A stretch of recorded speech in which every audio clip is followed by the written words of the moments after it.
감사함으로 하나님의 말씀을 우리의 온 심령에 받았습니다. 하나님의 뜻대로 사는 삶,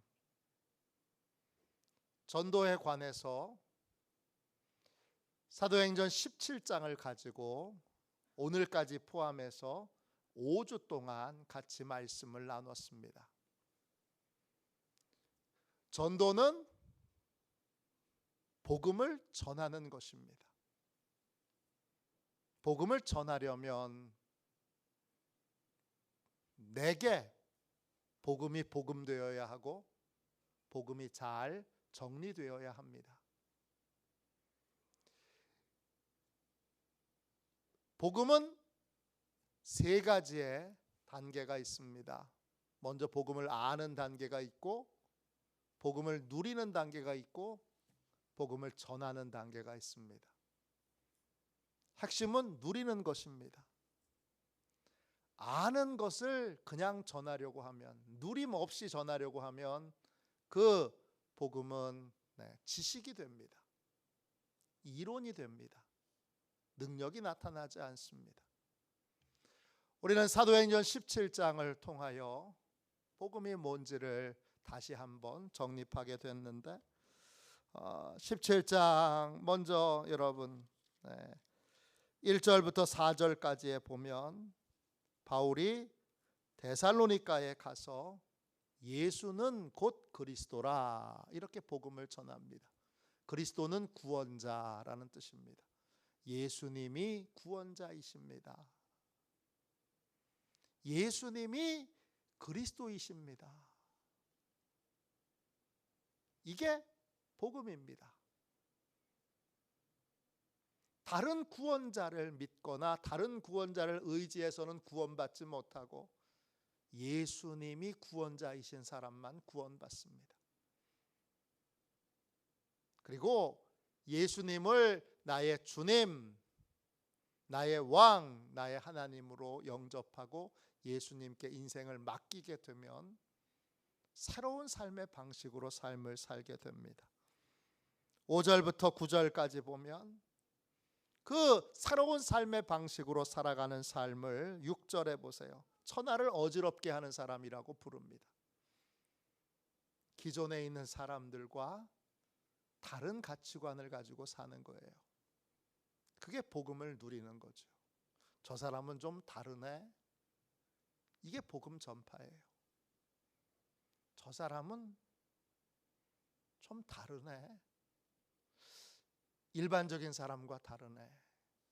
예수님이 그리스도이심을 믿는다면 우리의 자리는 에베소서 우리 1장 2장에서 새벽마다 계속 나누고 또 나누고 또 나누고 있는데 예수님이 그리스도 구원자이시면 그리스도인은 반드시 예수님을 따르는 사람이어야 합니다. 그리스도인이라는 말은 예수 그리스도를 따르는 사람이라 그랬고, 예수님이 제자들을 향하여 나를 따라오라 그렇게 부르실 때에 그 나를 따라오라라는 말은 내 뒤에 있으라 이런 뜻이에요. 내가 주님 뒤에 있으면 주님이 내 허물과 죄와 실패와 낙심과 절망을 다 가려주세요. 그래서 복음 안에 있는 사람들은 사람들이 보면 그래요. 아유, 고생 한 번도 안 해본 사람 같아요. 아유, 실패 한 번도 안 해본 사람 같아요. 어려움이라고는 한 번도 경험해보지 못한 사람 같아요. 그렇게 그 사람의 인상을 얘기합니다. 왜 그러냐? 주님이 허물과 죄와 실패와 인생의 모든 약함을 가려주시기 때문이에요. 이용규 선교사님의 약속에 보면 인도네시아에서 대학 사역을 하고 있는데 그 대학에 아프가니스탄 난민들이 이제 크리스찬 난민들이 와서 외국으로 이제 영주권을 얻어서 가기 전까지 그 학교에서 무료로 공부를 하는데 어느 날 난민이라는 게 어떤 거냐 하면, 난민들은 일단 4, 5년 동안은 거리에 나가서 그냥 사는 사람들이에요. 영주권 심사를 위하여 이제 신청서를 내면 심사만 기다리는데 많이 걸릴 때는 10년 이상 걸린다 그래요. 또 심사를 받는다 그래서 되는 건 아니에요. 될 때까지도 또 상당히 오랜 기간이 걸려요. 바깥에서 알 수 없는, 정확하지 않은 미래에 대하여 신락 같은 소망을 갖고 매일 불안하고 두려운 인생을 사는 사람들이 난민들이에요. 근데 이용규 선교사님이 만난 난민 중에는 난민 같지 않은 얼굴을 갖고 있는 사람들이 있더래요. 당신은, 또 그 자녀들이 학생들이니까 학생들의 얼굴을 보고, 야, 너희 얼굴은 왜 이렇게 평안하고 밝고 예쁘고 그러냐. 그 학생들이 얘기한다고 그래요. 저희도 처음에는 얼굴이 이렇지 않았는데 예수님을 믿고 예수님을 의지하게 되면서 얼굴이 이렇게 바뀌어졌어요. 예수 믿는 사람의 얼굴이 있어요. 밝은 얼굴이에요. 고생 한 번도 안 해본 얼굴이에요. 왜냐? 예수님이 그 허물과 죄와 약함을 다 가려주시기 때문이에요. 내가 그리스도 뒤에 있기 때문이죠. 그리스도 뒤에 있는 사람은 그리스도보다 항상 앞서지 않아요. 무슨 일이든지 그리스도께 묻고, 그리고 그리스도의 허락을 받아요. 바울을 보세요. 아니, 로마서에 보면 로마에 가고 싶다 그래요. 계속 내 가고 싶어, 너무 가고 싶어. 그러면 뱃삭 끊어서 배 타고 가면 되잖아요. 근데 주님이 허락이 안 떨어졌다고 못 가요. 지금 여기 전도가 잘 되고 있어요. 근데 주님이 떠나라고 그러세요. 떠나요. 다른 곳에 가려고 그러는데 그곳으로 가지 말래요. 그래서 안 가요. 그리고 주님이 사인 줄 때까지 기다리다가 그 다음에 빌립보로 넘어가게 되는 거예요. 유럽으로 넘어가게 되는 겁니다. 이렇게 무엇이든지 주님의 허락을 구해요. 내 생각과 내 방법으로 살지 않아요. 그게 새로운 삶의 방식이에요. 예수님이 기준 되셔서, 예수님이 기준 되어, 삶의 기준이 예수님이에요. 예수님이라면 어떻게 하셨을까? 예수님은 어떻게 사실까? 이 일은 예수님은 어떻게 하셨을까? 그게 삶의 기준이 뒤에 있으니까 예수님만 보이잖아요. 그러니까 예수님이 삶의 기준이 됐어요. 그리고 예수님 뒤에 있으니까 누구만 드러나요? 예수님만 드러나요. 누가 했어? 주님이 하셨어요. 주님을 높이는 사람, 그 사람이 바로 그리스도인입니다. 또 이 그리스도인은 교회 공동체 안에서 교회가 돼요. 교회의 머리는 그리스도세요. 그리고 몸은 머리 아래 있어요, 항상. 그래서 예수 그리스도를 믿는, 예수님이 주인 되신 사람의 자리는 언제나 그리스도 밑이에요. 항상 그리스도를 높이며 그리스도보다 지혜가 없는 것을, 능력이 없는 것을, 그리스도보다 아무것도 잘하는 것이 없는 것을 인정하고 고백해서 그리스도의 말씀에 순종하게 돼요. 그게 교회예요. 그리고 혼자 있지 않고 교회는 연합해 있어요. 교회 안에 있어요. 교회 안에 있다는 건 다른 지체들을 존중하는 거예요. 사단이 우리 그리스도인들을 이 교회 공동체 안에서 빼내기 위해서 제일 많이 하는 행동은 뭐냐 하면 우리의 마음에 교만을 심어주는 거예요. 그냥 신앙생활 잘했는데 어느 날 갑자기 성도들이 다 하찮게 보여요. 다 우습게 보여요. 심지어는 목사님도 우습게 보여요. 목사님 우습게 보는 교인들이 있죠. 교회 분위기 자체가 목사님을 우습게 보는 문화를 가지고 있는 교회도 있어요. 목회하기 정말 어려운 교회죠.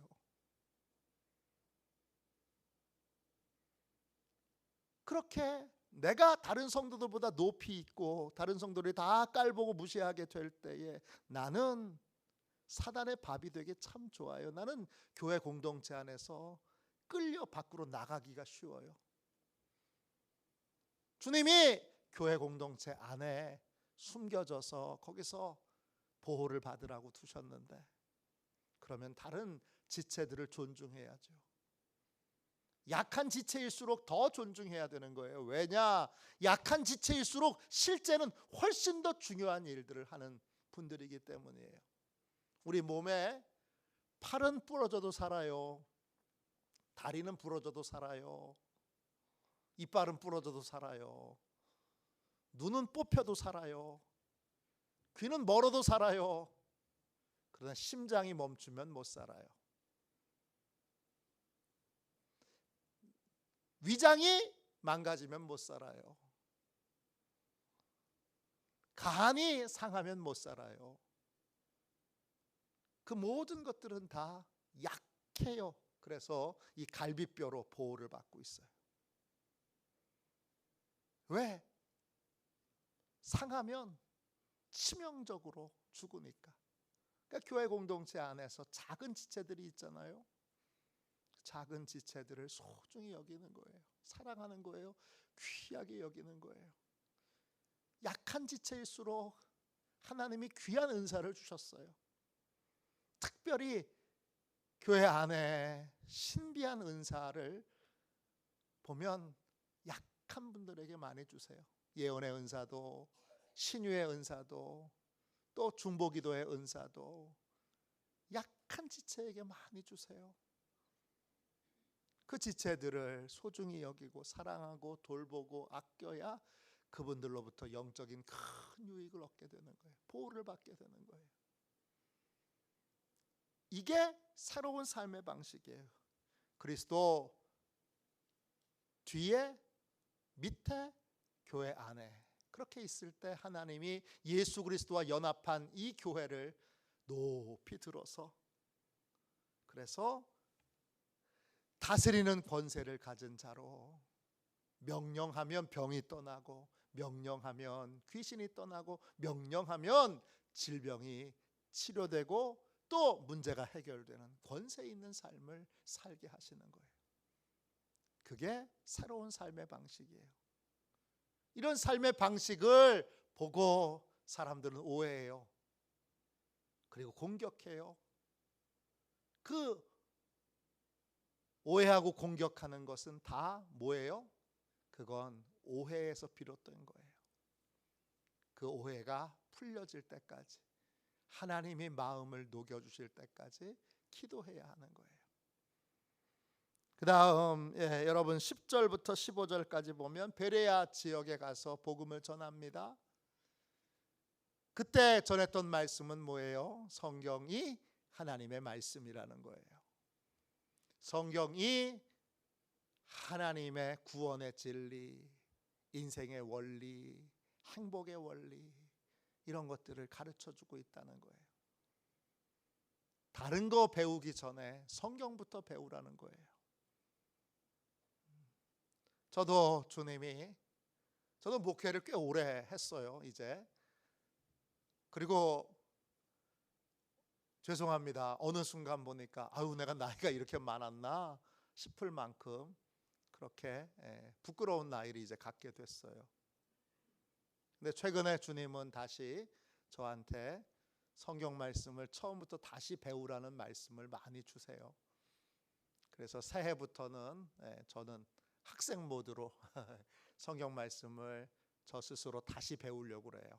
이제 묵상도 좀 할 수 있고, 또 히브리어 헬라어도 웬만큼 그냥 이게 사전적으로 이런 뜻이구나 아니라 이 뜻에 대한 진짜 의미는 이런 것이구나, 이렇게 묵상을 할 수 있는 단계까지 이르니까 성경을 처음부터 다시 배우라고 그렇게 감동을 주셔서 다시 배우고 있어요.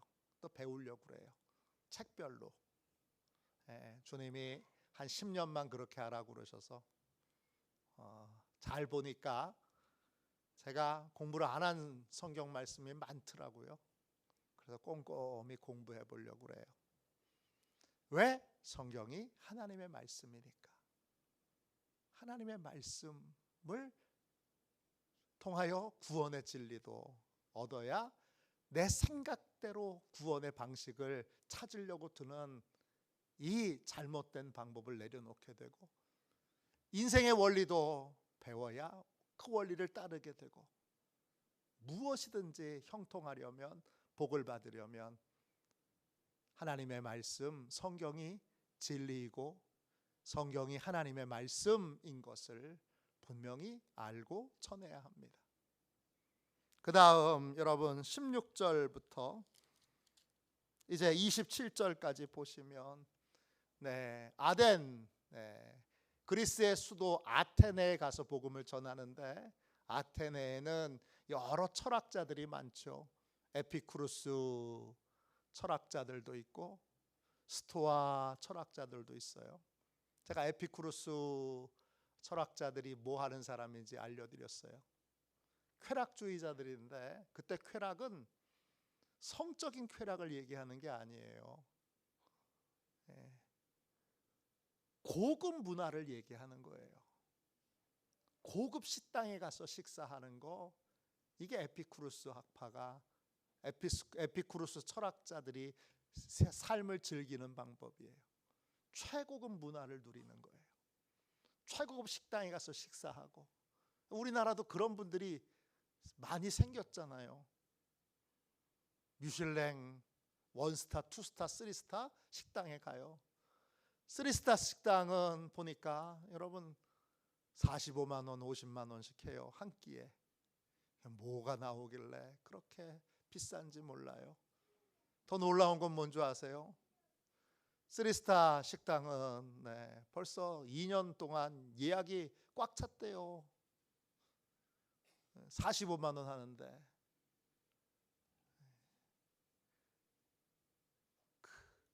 밍글스, 모수 이런 식당이 3스타 식당인데, 거기는 미슐랭 3스타는 2년 취소하는 사람이 나올 때 겨우 하나 들어갈까 말까 그렇다는 거예요. 고급 문화, 그거를 나에게 주는 선물이야. 그리고 45만 원짜리, 또 그 이상 되는 식사를 한 끼에다 쓰는 거예요. 그게 쾌락주의자예요. 최고급 문화, 비싼 뮤지컬, 비싼 공연, 그런 거를 사고, 또 옷도 명품 가방, 또 자켓도 최고급 자켓들이 또 브랜드별로 다 있더라고요. 그 공부하면 또 그 세계도 또 굉장히 넓더라고요. 그렇게 행복한 삶을 사는 방법을 그렇게 찾는 사람들이 에피쿠루스 학파예요. 스토아 학파는 뭐냐? 스토아 철학자는 절제에서 행복이 온다는 거예요. 이 시대처럼 욕망과 욕구가 막 무절제하게 그렇게 되는 시대에서는 스토아 철학자들이 큰 활동을 하고 있어요. 아우 나 입맛 없어. 아우 왜 이렇게 입맛이 없지? 입맛 돌게 하는 방법 있어요. 말씀드렸죠. 3일 금식 해보세요. 멀건 흰죽 먹어도 너무 맛있어요. 꿀맛이. 그렇게 절제를 통해서 행복을 느끼게 하는 사람들이 스토아 철학자들이에요. 그렇게 철학자들이 모여있는 곳에 이제 여러분 24절 25절 보시면, 거기서 그렇게 제멋대로 제 방법대로 인생의 행복을 찾아가는 그런 사람들에게 복음은 뭐예요? 인생의 주인이 네가 아니고 하나님이시라는 거예요. 하나님의 말씀을 따라 살 때 행복하고 하나님의 말씀을 따라 삶을 살기 위하여 절제할 때 스토아 철학자들처럼 그 절제의 미학, 절제의 은혜가 있는데 그건 하나님의 말씀에 순종하기 위한 절제예요. 그 절제에 행복이 있다는 거예요. 행복하고 싶냐? 그러면 주인을 만나고 주인이 알려주는 삶의 방식을 따라 삶을 살라는 거예요. 라면도 맛있게 끓이는 방법, 여러 방법들을 다 주장하고 떠들고 얘기하지만 가장 좋은 방법은 그 라면 뒷봉지에 라면 연구소에서 오랫동안 연구했던 연구원들이 끓이라고 하는 대로 끓이는 것. 물은 550ml, 그 다음에 스프하고 라면을 넣고 나서 몇 분 끓이고 또 어떤 건 몇 분 식히하고까지도 나오는 그런 문구가 있어요. 그대로 끓이면 맛있다는 거예요. 라면도 심지어 그런데 우리 인생에 대하여 하나님이 우리 인생에 대해서 어떻게 사는 게 행복한지를 주인이 제일 잘 아시는 거죠. 우리를 만드신 분이 제일 잘 아시는 거죠. 그래서 하나님이 주인이시고 주인의 말씀을 따라 살 때 행복한 삶을 살 수 있다는 거예요. 오늘 28절부터 34절까지 보면 마지막 전도에 대한 내용이 나오지요. 구원의 길을 위하여, 구원받기 위하여 뭘 해야 된다는 거예요? 30절 보세요. 회개해야 한다는 거예요. 뭘 회개해야 하는 거죠? 하나님 외에 다른 우상을 숭배하고 하나님 외에 다른 믿음의 대상을 가진 것을 회개해야 돼요. 우상을 숭배할 때 28절 보세요. 우리는 하나님을 힘입어 살아야 되는데 하나님의 은혜가 공급되는 삶을 살아야 행복한데 우상을 숭배하면 하나님의 은혜, 하나님의 능력이 공급되지 않아요. 또요 30절 무지의 시대에는 하나님이 우상을 숭배하는 자들에 대하여 즉각 심판하지 않으셨지만 간과하셨지만 이제는 복음의 시대예요. 우상 숭배자들도 이것이 죄인 줄 알아요. 그래서 하나님이 회개를 명령하셨어요. 하나님 참 주인 되신 하나님께로 돌아오도록 회개를 명하셨어요. 참 구원자이신 예수 그리스도로 돌아오도록 회개를 명하셨어요. 회개의 삶을 사는 거예요. 회개의 삶을 사는 게 뭐예요? 구원자이신 예수님을 따르는 삶을 사는 거예요. 주인이신 하나님의 말씀을 따르는 삶을 사는 거예요. 하나님의 말씀으로 또 구원자의 말씀으로 돌아와 순종의 삶을 사는 것, 돌이키는 것. 내 멋대로 살고 내 생각대로 살고 내 계획대로 살던 인생이 돌이켜서 이제 하나님의 말씀대로 삶을 사는 것, 그것이 회개예요. 그리고 그 회개하여 예수 그리스도를 만나고 예수 그리스도 뒤에 있는 삶, 밑에 있는 삶, 또 교회 공동체 안에 있는 삶을 살 때 우리에게 여러분 32절 보세요. 부활의 능력이 임하게 됩니다. 부활을 머리로만 아는 사람이 있어요. 부활을 이론으로만 아는 사람이 있어요.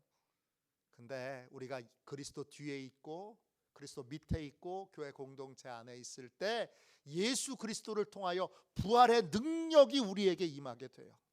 부활이 생생한